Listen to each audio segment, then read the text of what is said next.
조선의 어느 고을, 며느리 정심은 가진 시어머니의 구박과 도둑년이란 누명을 쓰고 집안에서 쫓겨났다. 몇 년이 지난 후, 그러나 시어머니는 다시 며느리 정심 앞에 무릎을 꿇고 사정하는 처지가 되었다. 한 맺힌 사연 정심의 이야기 시작합니다. 오랫동안 이름을 날리던 양반가 한 집안이 있었다. 대문 앞을 지나는 사람들은 반듯한 기와와 곧은 기둥만 보고 아직도 부귀가 넘치는 집안이라 여겼다. 그러나 담장 안은 달랐다. 겉은 멀쩡해 보여도 속은 이미 금이 가기 시작한 집이었다. 그 집의 안주인 박씨 부인은 성미가 불같고 자존심이 산처럼 높은 사람이었다. 한때는 종들이 줄지어 섰고 아랫사람들이 눈도 제대로 마주치지 못할 만큼 엄한 안주인이었다. 집안이 예전만 못하다는 사실을 누구보다 받아들이지 못했다. 쌀독이 줄어들어도 빚독 촉장이 쌓여도 거칠애만큼은 절대로 내려놓지 않았다. 외아들 이선은 세상이 그를 이도령이라 불렀다. 착하다는 뜻을 가진 이름이었으나 정작 착함을 행동으로 옮길 용기가 없는 사람이었다. 글 읽는 재주도 시원치 않았고 살림을 꾸릴 제목도 아니었다. 어머니 말 한마디면 고개를 숙였고 집안일이 어긋나도 바로잡을 줄 몰랐다. 그저 양반집 도련님이라는 이름으로만 사는 사람이었다. 그리고 며느리로 들어온 사람이 있었다. 이름은 정심이었다. 가난한 선비의 딸로 비단옷 한 벌 넉넉히 해입지 못한 채 자랐으나 손끝은 부지런했고 마음은 깊었다. 어려서부터 집안 살림을 도왔고 글도 조금 읽을 줄 알았으며 숫자에 밝았다. 무엇보다 정심은 말보다 행동이 앞서는 사람이었다. 박씨 부인은 처음부터 정심을 마음에 들어 하지 않았다. 혼례 첫날 정심이 들고 온 혼수 보따리를 내려다보며 박씨 부인은 딱 한마디를 했다. 이게 다냐? 그 한마디가 정심의 시집살이가 어떨 것인지를 예고하는 말이었다. 박씨 부인의 구박은 날마다 달랐고 날마다 같았다. 아침상을 들고 들어가면 찬을 들여다보지도 않고 말했다. 가난한 집에서 자랐으니 음식 솜씨가 이 모양이지. 정심이 빨래를 널면 지나치며 혀를 찼다. 손이 굵어서 비단은 못 만지겠구나. 손님이 다녀간 날이면 어김없이 핀잔이 따라왔다. 내 고향집 법도대로 하면 이 집 망신이니 입 다물고 있거라. 정심은 그 말들을 받을 때마다 고개를 숙였다. 울지 않았다. 얼굴을 찡그리지 않았다. 그 모습이 박씨 부인에게는 오히려 더 속을 알 수 없는 사람처럼 보였다. 억울함을 드러내지 않는 사람은 대항하기도 어려웠다. 박씨 부인은 그게 더 못마땅했다. 이선은 그 광경을 언제나 곁에서 보았다. 그러나 한 번도 막아선 적이 없었다. 어머니 앞에서는 언제나 눈을 피했고 정심이 방으로 돌아간 뒤에야 미안한 듯 헛기침을 했다. 정심은 그것이 더 서러웠다. 모르는 사람의 무시보다 알면서 침묵하는 사람의 눈이 더 아팠다. 그렇게 첫 해가 지나갔다. 이듬해가 되어도 아이 소식이 없자 박씨 부인의 눈빛이 달라지기 시작했다. 처음에는 은근한 눈치였다. 몸 관리를 어찌하는 게냐. 찬 것을 너무 먹는 것은 아니고 아랫배가 찬 사람은 아이를 가지기 어렵다 하던데. 그 말들은 겉으로는 걱정하는 척했지만 속은 달랐다. 정심은 그것을 알았다. 그러나 말없이 고개를 숙일 뿐이었다. 2해가 넘어가자 박씨 부인의 말은 노골적으로 변했다. 씨도 못 받는 년이 밥값은 하느냐. 그 말이 안채에서 흘러나오던 날 부엌에 있던 하녀 새벽이는 손에 들고 있던 그릇을 떨어뜨릴 뻔했다. 늙은 마름 칠복은 마당 한켠에서 그 말을 듣고 고개를 돌렸다. 그러나 아무도 나서지 않았다. 정심은 그날 저녁방에 홀로 앉아 있었다. 등잔불이 흔들렸다. 눈물이 날 것 같았다. 그러나 울지 않았다. 울면 지는 것 같았다. 아니, 정확히는 울고 나면 다음 날 아침을 버틸 힘이 없을 것 같았다. 이선은 그날도 어머니 앞에서 한마디 하지 못했다. 밤이 되어 정심의 방 앞을 지나다 잠시 멈추었지만 끝내 문을 두드리지 않았다. 그러나 정심은 무너지지 않았다. 밤이 되면 등잔불 아래 장부를 펼쳤다. 언제 쌀이 들어오고 나가는지, 어느 소작이니 제 몫을 덜 바쳤는지, 어느 종이 물건을 빼돌리는지, 어느 상인이 값을 속이는지 하나하나 적어 두었다. 새벽이면 가장 먼저 일어나 부엌을 살피고 곳간을 확인했다. 낮에는 시어머니의 구박을 받으며 침묵했고, 밤에는 집안의 기둥이 무너지지 않도록 혼자 버티고 있었다. 그 과정에서 정심은 수상한 것을 하나 발견했다. 사내종 득수가 몇 달에 걸쳐 장부를 조금씩 조작하고 있다는 것이었다. 쌀 한 말을 두 말로 둔갑시키고 기름 한 통을 세 통으로 불려 나머지를 빼돌리는 방식이었다. 정심은 그 사실을 별도의 종이의 날짜와 수량을 꼼꼼히 적어 보퉁이 깊숙이 간직해 두었다. 또한 이상한 것이 하나 더 있었다. 득수는 박씨 부인의 먼 친척편 서방과 때때로 사랑채 귀퉁이에서 소곤거렸다.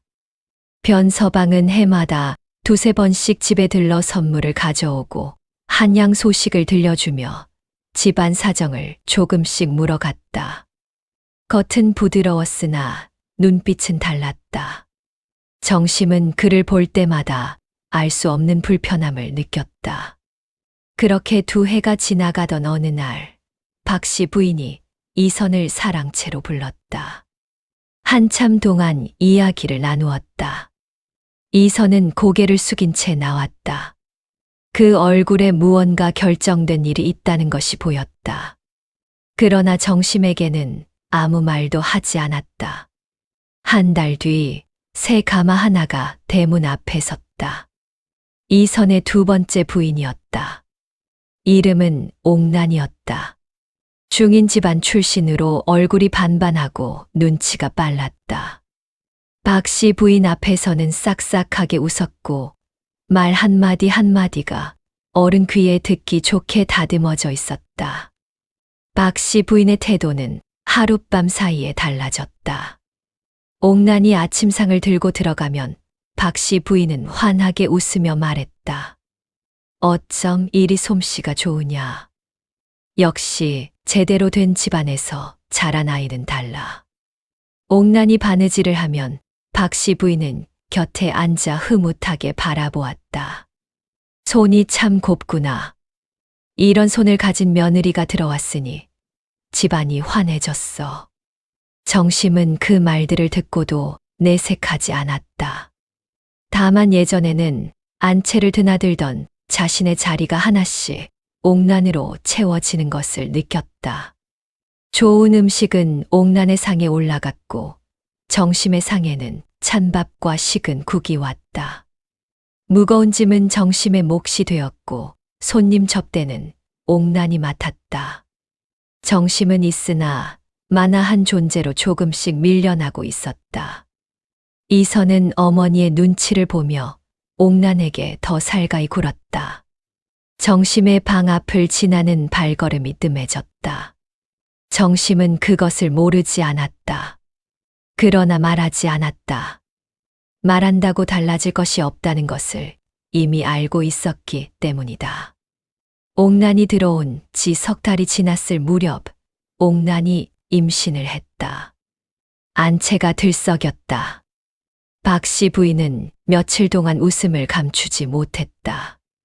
옥란에게는 좋은 음식이 더 들어갔고 무거운 것은 절대 들지 못하게 했으며 찬바람이 드는 곳에는 얼씬도 못하게 했다. 정심이 지난 2해 동안 단 한 번도 받아보지 못한 대접이었다. 박 씨 부인은 어느 날 정심에게 대놓고 말했다. 이제 옥난이 아이를 낳으면 내가 할 일이 뭐가 있겠느냐. 곳간이나 잘 지키고 있거라. 그 말에 안채의 하녀들은 고개를 더 숙였다. 새벽이는 부엌에서 그 말을 듣고 눈물을 삼켰다. 정심은 그 자리에서 고개를 숙이고 아무 말도 하지 않았다. 그날 밤 정심은 보퉁이를 열었다. 득수의 횡령 기록이 적힌 종이를 꺼내 다시 한번 들여다보았다. 아직 확인이 더 필요한 부분이 있었다. 정심은 다시 종이를 접어 보퉁이 깊숙이 넣었다. 그리고 등잔불을 켜고 장부를 펼쳤다. 아무도 그 조용한 며느리의 손이 집안 구석구석에 닿아 있다는 사실을 보지 못했다. 박 씨 부인은 집안이 그나마 버티는 것이 자기 복이 여전해서 그런 줄 알았다. 이선은 집안 체면이 아직 살아있어서 그런 줄 알았다. 공이 커질수록 정심의 존재는 오히려 더 당연한 것으로 취급되었다. 어느 날 아침 안채가 뒤집혔다. 박 씨 부인이 아끼던 금가락지 한 쌍과 은비녀, 그리고 안방 돈괴에서 돈 일부가 사라진 것이다. 박 씨 부인은 종들을 마당에 세워놓고 눈에 불을 켠 채 소리쳤다. 하녀들은 떨면서 손을 내밀었고 누구도 감히 고개를 들지 못했다. 그리고 사람들의 눈은 하나씩 한 사람에게로 모였다. 정심이었다. 이유는 단순했다. 아이도 못 낳고 가난한 집 출신이고 이제는 있으나 만화한 존재가 된 정심이 가장 만만했기 때문이다. 옥나는 임신 중이었으므로 처음부터 의심받기였다. 증거는 없었다. 하지만 박 씨 부인에게는 증거보다 편견이 먼저였다. 박 씨 부인은 정심의 방을 뒤지라 했다. 옷고름이 풀리고 몇 안 되는 혼수 보자기가 헤쳐졌다. 그리고 득수가 정심의 장롱 구석에서 은비녀 한 개를 꺼내 들었다. 안채가 술렁였다. 정심은 그 순간 득수의 손이 장롱 구석으로 너무 자연스럽게 향하는 것을 보았다. 그 동작은 찾는 사람의 것이 아니었다. 이미 아는 곳을 확인하는 사람의 동작이었다. 정심은 속으로 그것을 새겨두었다. 박 씨 부인은 정심에게 다가가 차갑게 말했다. 가난하게 자란 버릇은 못 속이는구나. 그 말 한마디에 안채의 공기가 얼어붙었다. 이선은 당황한 얼굴로 어머니와 정심을 번갈아 보았다. 그러나 입술만 달싹였을 뿐 끝내 한마디도 하지 못했다. 옥나는 방 안에서 문을 조금 열고 그 광경을 내다보다 조용히 문을 닫았다. 그 순간 정심은 이미 혼자였다. 부엌 하녀 새벽이만이 멀찍이 서서 눈물을 훔쳤다. 늙은 마름 칠복은 마당 가장자리에서 득수의 손을 보고 있었다. 무언가 이상하다는 것을 느꼈다. 그러나 그도 입을 열지 못했다. 안주인의 노여움이 두려웠고 괜히 나섰다가 자신도 화를 입을까 겁이 났다. 정심은 아주 작지만 분명한 목소리로 말했다. 제가 하지 않았습니다. 그러나 그 말은 너무 약했다. 한 번 찍힌 사람의 결백은 아무리 입으로 설명해도 잘 믿어지지 않는 법이었다. 박 씨 부인은 정심의 말을 들으려 하지 않았다. 그날 바로 내쫓겠다고 선언했다. 이선은 그제야 무언가 말하려 했지만 어머니의 차가운 시선 한 번에 다시 입을 다물었다. 비가 내리던 날이었다. 정심은 작은 보퉁이 하나만 손에 쥔 채 대문 앞에 섰다. 마지막으로 뒤를 돌아보았다. 그 집은 자신이 새벽마다 물을 깃고 장부를 정리하고 곳간을 살피며 지켜온 집이었다. 보퉁이 깊숙이에는 득수의 횡령 기록이 적힌 종이가 들어 있었다. 정심은 낮고 떨리는 목소리로 말했다. 제가 하지 않았습니다. 하지만 더 머물면 이 집의 화가 될 터이니 떠나겠습니다.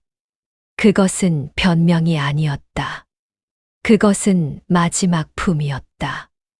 완전히 짓밟히기 전에 스스로를 지키기 위한 너무도 가난한 사람의 마지막 자존심이었다. 대문이 닫혔다. 박 씨 부인은 싸늘하게 등을 돌렸다. 이선은 끝내 한 걸음도 움직이지 못했다. 옥나는 안채 창문 너머로 빗속을 걷는 정심의 뒷모습을 바라보다 천천히 커튼을 내렸다. 그날 정심은 비를 맞으며 홀로 길을 걸었다. 신발 속에 찬물이 스몄고 손에 쥔 보퉁이가 젖어갔다. 그러나 그보다 더 차가운 것은 사람의 마음이었다. 정심은 친정으로 가지 않았다. 가난한 친정에 누명을 쓴 며느리가 돌아가면 친정마저 손가락질을 받을 것이 분명했다. 정심은 작은 주막 뒤편 창고에서 며칠을 지내며 품삯으로 겨우 끼니를 이었다. 비에 젖은 몸으로 밤을 보내고 새벽이면 마른 장작을 날랐다. 손은 갈라졌고 발바닥은 부르텄다. 그러나 정심은 쓰러지지 않았다. 억울하다고 울기만 하면 삶은 더 깊은 바닥으로 밀려난다는 것을 알고 있었기 때문이다. 주막 주모 한 씨는 눈썰미가 있는 여인이었다. 쌀이 며칠 만에 동이 나는지 외상 장부가 왜 맞지 않는지를 정심이 금세 짚어 내자 처음에는 반신반의했다. 그러나 며칠이 지나자 이 여인이 범상치 않다는 것을 알아챘다. 정심은 주막의 장부를 정리해 주기 시작했다. 돈이 새는 구멍을 막고 사기치려는 상인을 되돌려 보냈다. 한 씨는 정심을 한양을 오가는 큰 상단의 관리인 오 거상에게 소개해 주었다. 오 거상은 처음에는 반신반의했지만 정심에게 작은 장부 하나를 맡긴 뒤 생각이 완전히 달라졌다. 정심은 그 장부에서 석 달치 손실을 하루 만에 찾아냈다. 이 솜씨 허비하기 아깝소. 그것이 정심의 두 번째 삶이 시작된 순간이었다. 한 해, 두 해가 흘렀다.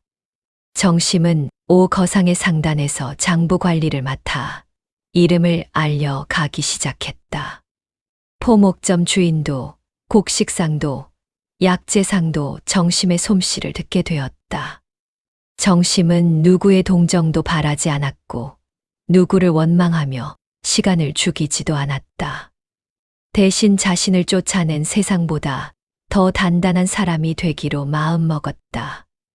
그렇게 몇 해가 더 흐른 뒤 정심은 작은 상단을 직접 꾸리게 되었다. 장터에서 정심의 이름이 퍼지기 시작했다. 큰 상인들이 허리를 굽히며 인사를 건네는 여인. 숫자 앞에서는 한치도 흔들리지 않는 여인. 그것이 이제 세상이 정심을 부르는 방식이었다. 정심이 나간 뒤 집안에서는 조용한 변화가 시작되었다. 처음에는 대수롭지 않아 보였다. 곳간 문이 제때 닫히지 않아 쥐가 곡식을 파먹었고 종이 시장에서 잘못 사온 물건 값을 속여도 아무도 알아채지 못했다. 장부는 어지럽게 흩어졌고 들어온 것과 나간 것이 맞지 않았다. 부엌에서는 반찬 가짓수가 줄었고 오래 거래하던 상인은 외상을 끊겠다고 했다. 박 씨 부인은 이를 악물고 체면만 지키려 했다. 그러나 체면은 배를 채워 주지 못했다. 그 와중에 득수는 조용히 집을 떠났다. 변 서방도 발길이 뜸해졌다. 빼돌릴 것이 남아있지 않게 되자 그들은 자연스럽게 사라졌다.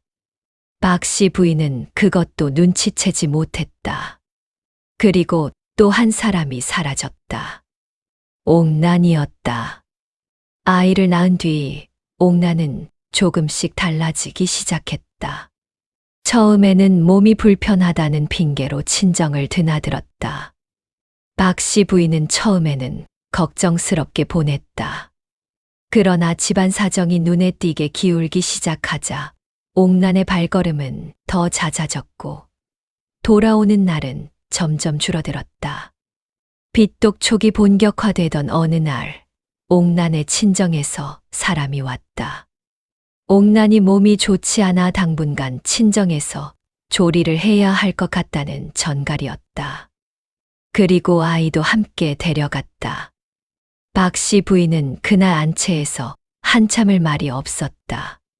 그토록 아끼던 며느리가 떠났고 그토록 원하던 손자도 함께 사라졌다. 그 빈자리가 이렇게 클 줄은 몰랐다. 안채에는 이제 아무도 없었다.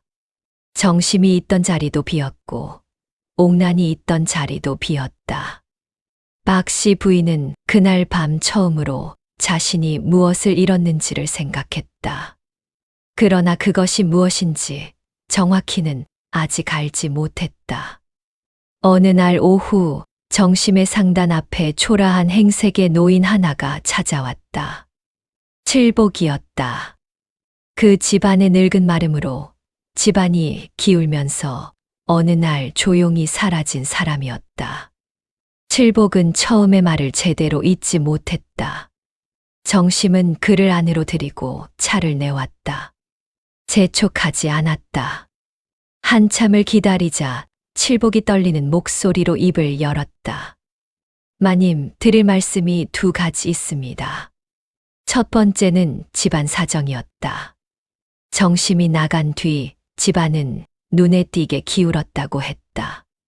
장부는 뒤죽박죽이 되었고 종들이 하나둘 빠져나갔으며 오래 거래하던 상인들이 등을 돌렸다. 변서방은 슬며시 발길을 끊었고 득수도 어느 날 갑자기 사라졌다. 설상가상으로 둘째 마님마저 아이를 데리고 친정으로 떠나버렸다. 빚은 눈덩이처럼 불어났고 이제는 고리대 상인이 문서를 들고 압박해 오는 지경이 되었다고 했다. 정심은 묵묵히 들었다. 두 번째는 그날의 이야기였다. 칠복은 고개를 더 깊이 숙였다. 그날 저는 득수가 은비녀를 천으로 싸는 것을 보았습니다. 그런데 말하지 못했습니다. 안 주인의 노여움이 두려웠습니다. 마님, 저는 그 뒤로 밤마다 잠을 이루지 못했습니다. 더는 이 죄를 안고 살 수 없어 찾아왔습니다. 칠복의 눈에서 눈물이 흘렀다. 정심은 한참 동안 창밖을 바라보았다. 그리고 천천히 보퉁이를 열어 오래된 종이 한 장을 꺼냈다. 날짜와 수량이 빼곡하게 적힌 득수의 횡령 기록이었다. 칠복 씨, 저는 이미 알고 있었습니다. 칠복은 눈을 크게 떴다. 쫓겨나기 나흘 전에 이것을 발견했습니다. 득수의 손버릇도 변서방과 나누던 소곤거림도 증거를 더 모은 뒤 말씀드리려 했는데 그 전에 일이 터졌습니다. 그 말에 칠복은 더욱 오열했다. 정심은 칠복을 돌려보내며 한 가지를 부탁했다. 칠복 씨, 지금 들려주신 이야기를 그 집 안주인에게도 전해 주시겠습니까? 칠복은 고개를 끄덕였다. 그리고 정심에게 깊이 절을 올렸다. 정심은 그가 떠난 뒤 한참을 자리에 앉아 있었다. 가슴 한켠이 흔들렸다. 그러나 아직 결정하지 않았다. 그 집의 일은 그 집 사람들이 감당해야 할 몫이었다. 칠복은 돌아가 박씨 부인을 찾았다. 박씨 부인은 처음에 칠복을 반기지 않았다. 도망쳤던 마름이 이제 와서 무슨 면목으로 나타났느냐며 소리를 질렀다. 그러나 칠복이 무릎을 꿇고 고개를 조아리자 분위기가 달라졌다. 마님, 드릴 말씀이 있습니다. 그날 은비녀 사건 말입니다. 안채가 조용해졌다. 박씨 부인의 얼굴이 굳었다. 칠복은 떨리는 목소리로 모든 것을 털어놓았다. 득수가 은비녀를 천으로 싸는 것을 보았다는 것. 변서방과 득수가 오래전부터 짜고 집안 재산을 빼돌려왔다는 것. 정심이 장부를 정리하기 시작하자 속임수가 들통날 것을 두려워해 가장 만만한 정심에게 누명을 씌운 것이라는 것을. 박씨 부인은 한동안 아무 말도 하지 못했다. 그것이 사실이냐? 예, 마님. 소인이 눈으로 직접 보았습니다. 그날 말하지 못한 것이 평생의 죄가 되었습니다. 그 말이 끝나는 순간 박씨 부인은 자리에서 일어나지 못했다. 그토록 단정 짓고 매정하게 밀어냈던 며느리가 진짜 죄인이 아니었다. 아니, 오히려 그 집안에서 가장 정직하고 유능하며 깊은 마음을 가진 사람이 바로 정심이었다는 사실이 이제야 드러난 것이다. 그날 밤 박씨 부인은 안방에 홀로 앉아 있었다. 등잔불이 흔들렸다. 지난 시간들이 하나씩 떠올랐다. 가난한 집 계집이라며 낮추어 보던 것들, 시도 못 받는 년이라며 던지던 말들, 옥난이 들어온 뒤 정심을 허들의 실군으로 밀어냈던 것들, 증거도 없이 도둑으로 몰아세우던 그날, 그리고 비를 맞으며 대문을 나서던 정심의 뒷모습까지. 박씨 부인은 처음으로 그 뒷모습이 얼마나 외로웠을지를 생각했다. 밤새 울었다. 내가 죄 없는 사람을 내쫓았다. 그러나 후회할 시간조차 충분하지 않았다. 며칠 뒤 고리대 상인이 사람을 여러 때리고 대문 앞에 들이닥쳤다. 당장 빚을 갚지 않으면 집안 문서를 관아에 넘기겠다고 했다. 남은 전답도 거의 없었고 당장 내놓을 현금도 없었다. 상인들은 곳간부터 열었다. 남아있던 곡식 자루들이 하나씩 밖으로 나갔다. 부엌에 솥이 들렸고 안채의 장롱이 끌려 나왔다. 사랑채의 서책들도 묶음으로 실려갔다. 박씨 부인이 아끼던 비단 보자기도 이선이 쓰던 벼루도 남지 않았다.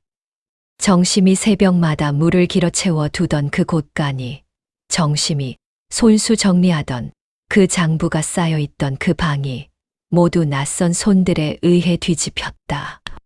하인들은 겁에 질려 마당 가장자리로 물러섰고 이선은 낯빛이 흙빛이 된 채 아래 십술만 깨물었다. 마당은 순식간에 텅 비었다. 빚쟁이는 마지막으로 말했다. 보름 안에 남은 돈을 가져오시오. 그렇지 않으면 이 집도 넘어가게 될 것이오. 대문이 닫혔다. 텅 빈 마당에는 바람만 돌았다. 박씨 부인은 그 자리에 주저앉았다. 평생 지켜온 집이, 조상 대대로 내려온 집이 이렇게 무너지는구나 싶었다. 그토록 아끼던 옥나는 떠났고 그토록 구박하던 정심도 이미 없었다. 안채는 텅 비어 있었고 그 빈자리들이 이제야 얼마나 큰지가 느껴졌다. 그날 저녁 새벽이는 조용히 붓을 들었다. 부엌 한켠에 쪼그려 앉아 정심에게 편지를 썼다. 손이 떨렸다. 글씨가 반듯하지 않았다. 그러나 한자 한자 정성껏 적었다. 마님, 집이 다 털렸습니다. 곳간도 솥도 장롱도 다 나갔습니다. 보름 뒤에는 집도 넘어간다 합니다. 둘째 마님은 아이 데리고 친정으로 가셨습니다. 어마마님께서는 밤마다 우십니다. 소인이 감히 이 편지를 올리는 것은 마님 손으로 채워두셨던 그 곳간이 이렇게 되는 것을 마님께서 아셔야 할 것 같아서입니다. 죄송합니다, 마님. 편지는 사흘 뒤 정심의 손에 닿았다. 편지를 받은 정심은 한참 동안 그것을 내려다보았다. 새벽 위의 글씨는 삐뚤삐뚤했다. 그러나 그 삐뚤삐뚤한 글씨 속에 담긴 마음은 고닫다. 정심은 편지를 접어 품에 넣었다. 그리고 창밖을 바라보았다. 마음이 흔들렸다. 그러나 아직 결정하지 않았다. 그로부터 며칠이 지난 어느 날 오전이었다. 상단 앞에 낯선 가마 하나가 멈추었다. 하인 하나가 내려 문지기에게 말을 건넸다.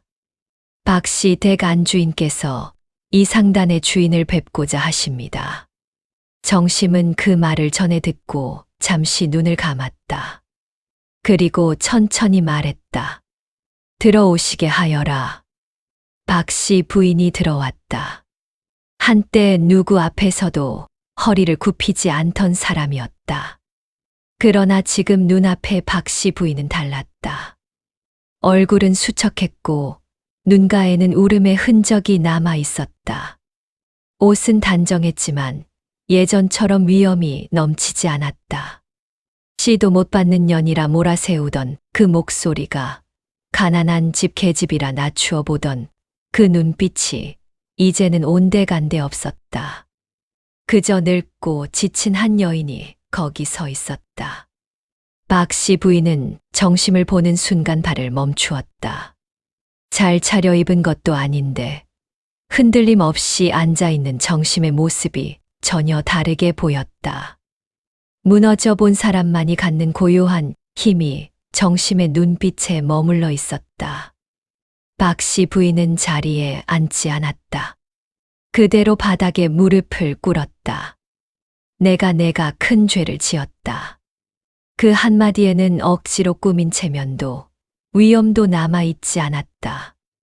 평생 며느리를 구박하던 시어머니의 목소리가 이토록 낮아질 수 있다는 사실이 그 자리에 있는 모두를 숨죽이게 했다. 칠복에게 들었다. 내가 하지 않았다는 것을. 내가 죄 없는 너를 내쫓았다. 그리고 이제 집도 무너지게 생겼다. 이 늙은 것이 낯도 없이 여기까지 왔다. 제발 한 번만 도와다오. 사죄와 구걸이 뒤섞인 그 말은 그 자체로 하나의 긴 고백이었다. 정심은 한참 동안 말이 없었다. 억울했던 날들이 한꺼번에 밀려왔다. 비 내리던 대문 앞, 차가운 주막 창고, 씨도 못 받는 년이라는 말, 옥난이 들어온 뒤 허들의 실군으로 밀려나던 날들, 그리고 아무도 자신을 믿어 주지 않았던 그 막막함이 뼛속까지 스몄다. 정심은 마른 입술을 한 번 적시고 말했다. 어머니, 지금 당장은 대답을 드리기 어렵습니다. 생각할 시간을 주십시오. 박씨 부인은 더 매달리지 않았다. 그것만도 감사하다는 듯 깊이 절을 올리고 자리에서 일어났다. 문을 나서는 박씨 부인의 어깨가 작아 보였다. 한때 안채를 호령하던 그 어깨가 이렇게 작아질 수 있다는 것이 정심은 이상하게도 마음 한켠을 무겁게 했다. 박씨 부인이 떠난 뒤 정심은 며칠을 바깥일도 제대로 보지 못했다. 밤이면 잠이 오지 않았다. 마음속에서 목소리들이 엉켰다. 왜 내가 도와야 하는가? 씨도 못 받는 년이라 몰아세우던 사람이다. 가난한 집 계집이라 낮추어 보던 사람이다. 증거도 없이 도둑으로 몰아세우던 사람이다. 옥난이 들어오자마자 나를 허들의 실군으로 밀어내던 사람이다.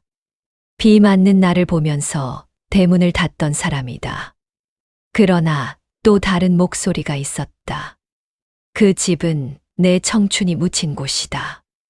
내가 새벽마다 물을 깃고 등잔불 아래 장부를 정리하고 손이 갈라지도록 지켜내려 했던 곳이다.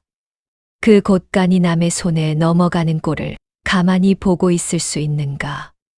그리고 미워하며 사는 것도 결국 그 집에 묶여 사는 것이다. 내가 진정 그 집에서 자유로워지려면 내 손으로 그것을 마무리해야 하지 않겠는가? 정심은 사흘을 그렇게 보냈다. 그리고 넷째 날 새벽, 정심은 자리에서 일어났다. 내가 돕는 것은 저들을 위해서가 아니다. 나를 위해서다. 미움을 내려놓는 것이 저들을 용서하는 것이 아니라 내 발목에 묶인 것을 내가 끊어내는 것이다. 내 청춘이 묻힌 곳이 길바닥이 되는 것을 나는 용납할 수 없다. 이것은 자비가 아니라 결단이다. 정심은 단 하나의 조건만을 마음속에 새겼다. 그리고 길을 나섰다. 정심이 그 집 대문 앞에 선 것은 박 씨 부인이 찾아온 지 닷새 만이었다. 대문 앞에는 빚쟁이들이 다시 들이닥쳐 있었다. 보름이 지났고 이제 집 문서를 가져가겠다며 사내들이 버티고 서 있었다. 동네 사람들이 수군거리며 모여들었다. 이선은 낯빛이 흙빛이 된 채 마당에 서 있었고 박 씨 부인은 안채 문 앞에서 두 손을 꼭 쥐고 있었다. 그때 대문 밖에서 낯선 행렬이 천천히 다가왔다. 말 두 필과 짐을 실은 노새 몇 마리, 단정한 차림의 사람들이었다.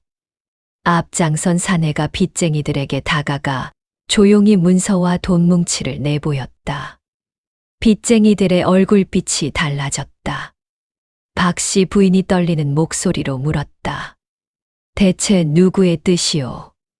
수레의 발이 천천히 들렸다. 그 안에서 한 여인이 내렸다. 정심이었다. 박 씨 부인의 얼굴이 하얗게 질렸다. 이선은 숨을 들이마신 채 굳어버렸다. 하인들은 손으로 입을 막았다. 새벽이는 마당 한켠에서 소리 없이 눈물을 흘렸다. 정심은 박 씨 부인에게 차분히 예를 올렸다. 오랜만에 뵙습니다. 그 말은 짧았으나 수많은 시간이 담겨 있었다.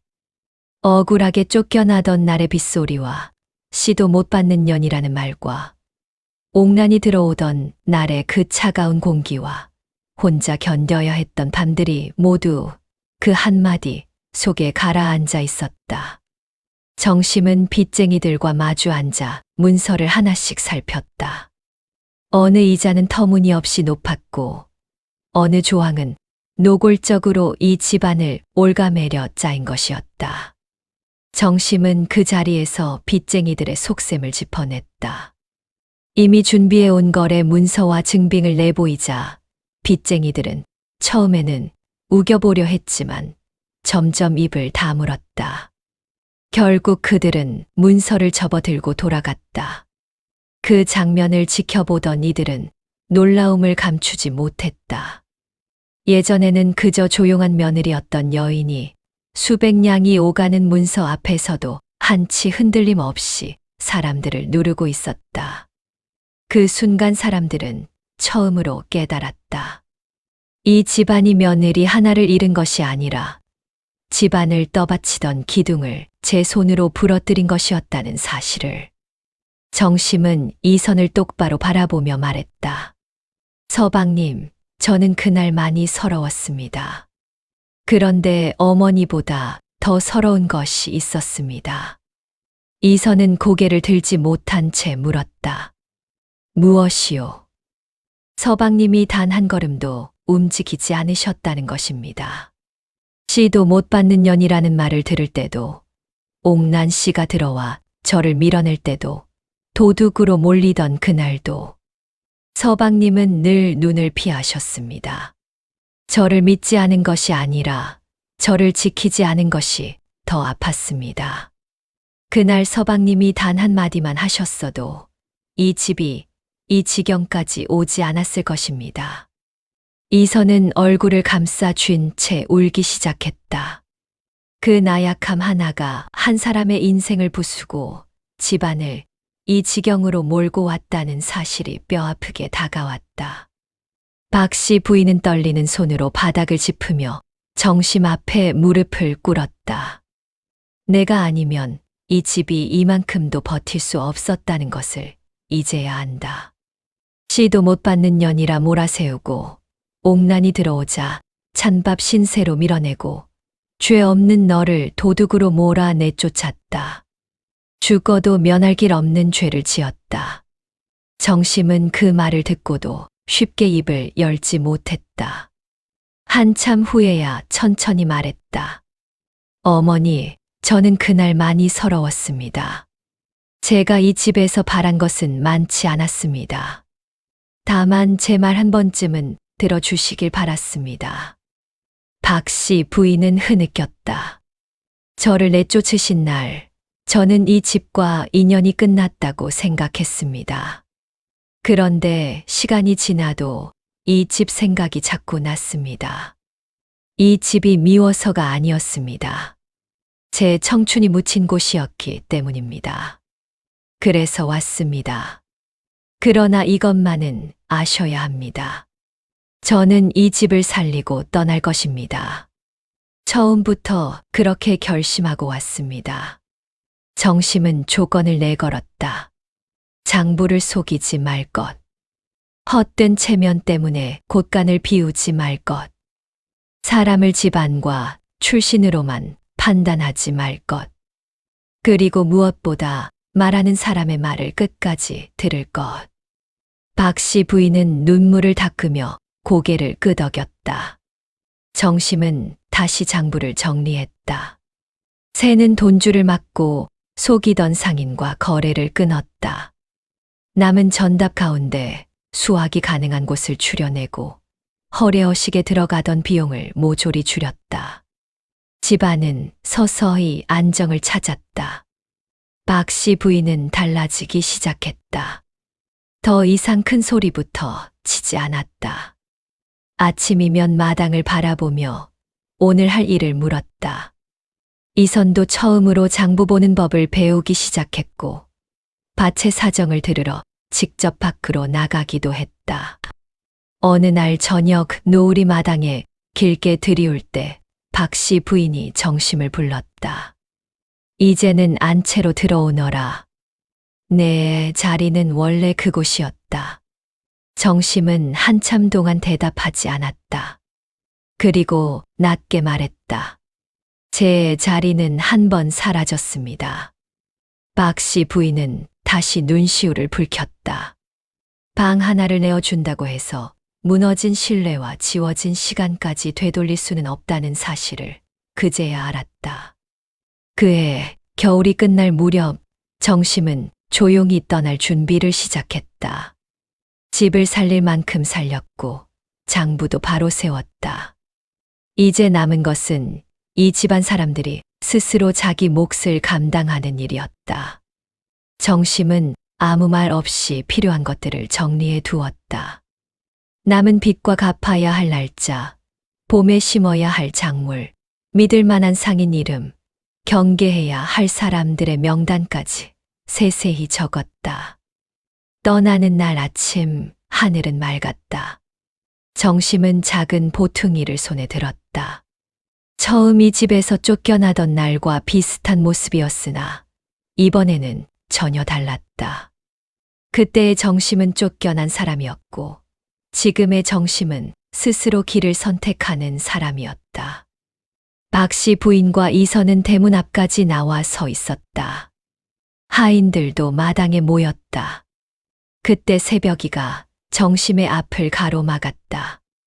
눈이 벌개진 채 말했다. 마님, 저도 데려가 주세요. 정심은 새벽이를 바라보았다. 쫓겨나는 날 유일하게 눈물을 훔쳐주던 아이였다. 정심은 조용히 고개를 저었다. 너는 이 집 사람이야. 그 한마디가 마당에 남아있는 모든 사람들의 가슴을 울렸다. 정심이 이 집을 완전히 버리지 않았다는 뜻이었다. 새벽이 같은 사람이 있는 한, 이 집은 다시 사람이 사는 집이 될 수 있다는 말이었다. 박 씨 부인은 정심의 손을 붙잡으며 엎드리듯 울었다. 평생 며느리를 구박하던 시어머니가 이제는 떠나는 며느리의 손을 놓지 못하는 노인이 되어 있었다. 정심은 천천히 손을 빼며 말했다.